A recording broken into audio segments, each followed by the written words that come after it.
Hello everyone, welcome to the channel. In this video, I'm going to show you how to speed up your Python calculations or computations.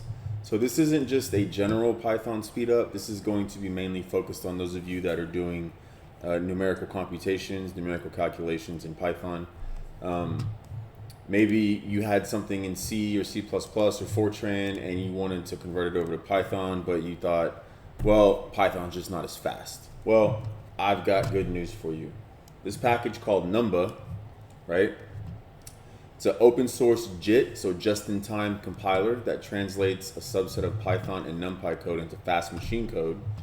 And Numba compiled numerical algorithms in Python can approach the speeds of C or Fortran. So you don't, like this says, you don't need to replace the Python interpreter, run a separate compilation step, or even have a C compiler installed, right? You just apply the decorators, which this is a decorator right here. This is one decorator. This is another decorator for that function. This is this decorator for this function, right?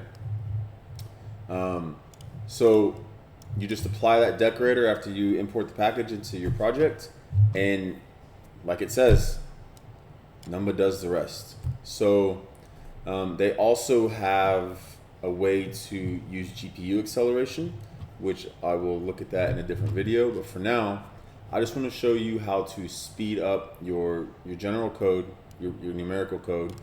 And I wanted to show you the core clocks when using the parallelization part. I'll put this link in the description so you can go to it. I have nothing to do with Numba. I found it when I was doing physics research, and it greatly reduced my computation time. So with that said, we're gonna run, this is called NoNumberTime. So I'm just gonna show you the time for 500 samples of this. And I'm gonna go ahead and start it now because it takes a little bit.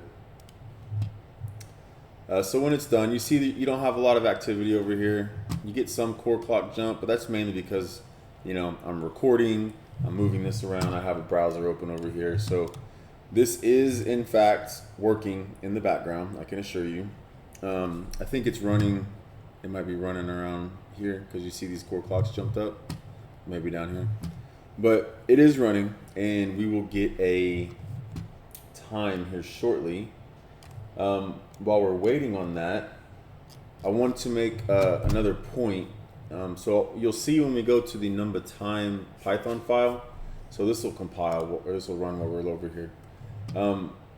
You'll notice I didn't import SciPy into this Python file, but I do have SciPy installed into the environment. So you don't have to import SciPy into your file unless you're going to use it, but you do need to have SciPy installed. And I think it's because it utilizes certain dependencies within it. You can read the docs on the Numba's website for that. So as you see here, about 43 seconds. Now, this code is the same as this code. So this is the one we just ran. And if you don't believe me that it's the same, I will literally copy and paste this over all of it. And then we will run that.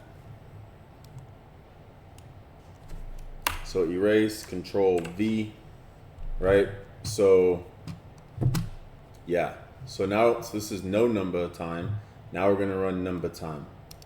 So this is the one with the no Python equals true and no global interpreter lock equals true. And we'll see what it pumps out for. So remember, 53.25 seconds basically. And this one compiles it, and then it runs it, done. 1.64. So that was 53.25 seconds to just over 1.5 seconds. So, I mean, if that's not enough for you to say, holy crap, I need to start using this and implementing this, then I don't know what is. So separately, I want to show you, this is some code that I have for my physics research. I will put a link in the description to that research if you're interested in it, and a link to the website where you can take a look at all this code. But essentially what's happening is these functions are used So these are like exponential functions that are defined, and they're used in here. And there's a lot of random assignments in here for variables. There's some matrices, quite a few matrix calculations, eigenvalues, eigenvectors, things of that nature. And here's your exponential sum that I said. So I think I'm not using this function in there, but I am using this one because this is for a different, it's for a different calculation that I need to still build out. So anyways, here's the exponential sum one. Here's more arrays or matrices, and then some print statements down here just so you can, if you want to stop it, or if you don't want to stop it and you just want to check and look over and see how it's doing, because this code runs for a while. By a while, I mean it could run for a week and a half to get the desired number of results. So this is particle physics, stuff for particle physics, doing quark and lepton calculations based on a grand unified theory model built out of type 2A string theory that I was doing with my research professor. So anyways, now in here, all I'm building out is a series of lists and arrays and numbers. I'm not building out any data frames in here, and that's important because when I built this out, Numba did not work with pandas. So you could put a Numba decorator on there, a JIT decorator on there, but it'll just drop down to running it as regular Python. It won't brick your code. You'll just get a whole bunch of errors saying, hey, this is dropped down to Python, and you're just going to get regular Python speeds. So what I've done is I have this function here, or these functions, the numerical part of my calculations, defined separately with these decorators, right? These JIT decorators for Numba.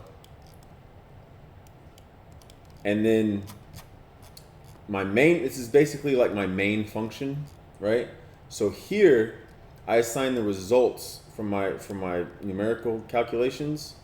So I'm returning them as these variables, and then I assign them. So I'm running that function, and it returns these variables, and I just reassign it to the same variables back in this function. And then here I create the column names and define my data frame options, and then I build out the data frames here, right? And then I have like print it to Excel and all this other stuff, just so I can save the values. But my point is, you can't use pandas, at least not to my knowledge still. I think they were working on it, but you can't use pandas inside with your with the Numba decorator on it. So you need to break that out into something else to take advantage of it. So what I want to show you with this is the parallelization. That's pretty hard to say, parallelization.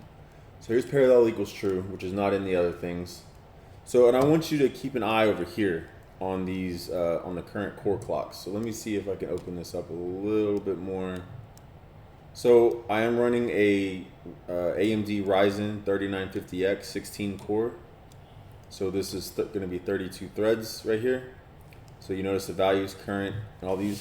So the thing that takes a little bit of time up front is when you run the code, Numba has to convert it into the machine language, and then it runs it. So it's almost like it's a compiler step, right?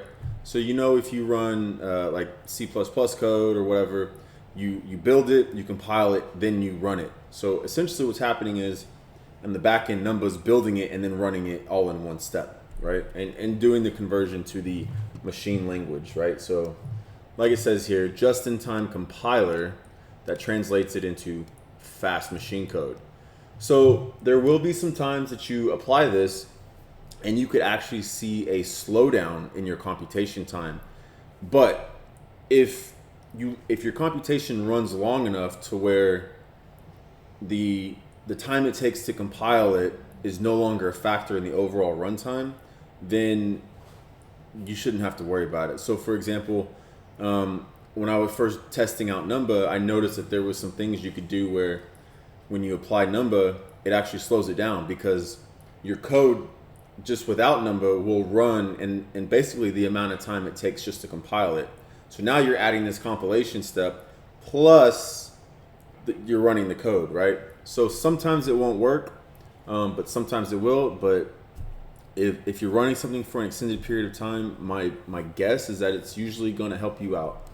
So this is going to take a moment to compile it when I run it, and then when I run it, I am going to do this function here. Run Yukawa. I'm going to put 0, 0.5, 0.0000001, and like 10,000 here, right? So we're not going to get any good sets on this run, I don't think, unless we're extremely lucky. And if that happens, I'll have to take a screenshot. So anyways, let's go ahead and run this. Now keep an eye over here once I run the actual function in the debugger. So we are going to run Yukawa, and it's going to be 0.0 because I want to invoke float, 0.5, 0.0000001, and then 10,000, right? So I'm going to hit run, and then it'll take a minute for it to run through and convert it, and then I want you to pay attention to these core clocks. They should jump up to about 4100. So let's go ahead and do this, and then you'll see a lot of print statements because I have print statements throughout everything, right? So here we go.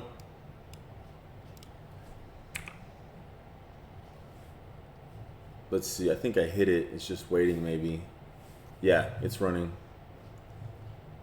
Now see all these core clocks jump up? There we go. So we went from probably using one thread, but getting an efficient machine code conversion speed up, right? So now we're using as much as possible. And I hope that the video's not lagging on the recording. It shouldn't be, because hopefully all that's mainly going through the GPU. But I mean, you can just see the speed up here, right? Right around 4100 megahertz, so 4.1 gigahertz, right? So if you have something that you can parallelize, so for me, it's going to be these matrix calculations, these eigenvalue, eigenvector calculations. These are the main things that are going to be parallelized. So if you try to run parallel equals true, and so I tried running it for these functions, and it just comes back and says, basically there's nothing you can parallelize here, so you're just going to run, no Python equals true or whatever. But this sped up my code significantly, and I highly recommend that any of you doing numerical calculations, maybe you're trying to do it in C, C++, Fortran because you think it's going to be significantly faster, but you're still having to figure out how to invoke multi-threading or whatever. Try giving this a shot. Try converting your code into Python. It shouldn't take too long because, as you know, Python's much easier to code up as far as syntax wise. Just, you got to watch out for your white space. But try converting it into Python and using these decorators, because again, this is it. You import the package and the necessary packages for it, and this is all you have to put up right above the function, and it just takes care of the rest. So give it a shot. Let me know what you think. If you have a better way of speeding stuff up, go ahead and put that in the comments. I will leave a link to Numba in here and a link to my code. So if you end these time testers, right, so you can see how long it takes it to run on your computer, and feel free to point out any bugs or errors I have in my code. But also, if you can think of a better way to speed up some of this stuff, feel free to let me know. And if I end up using it on research, then I will cite you as a source for helping speeding it up. So let me know what you want to see. If you want to see some more programming stuff, if you want to see some more math, whatever it is, just leave it in the comments. Or if you have a specific math question, send it to me at request@athan.com, and I will try to get that in a video or get it sent back to you through email as quickly as I can. All right, thanks. Have a great day.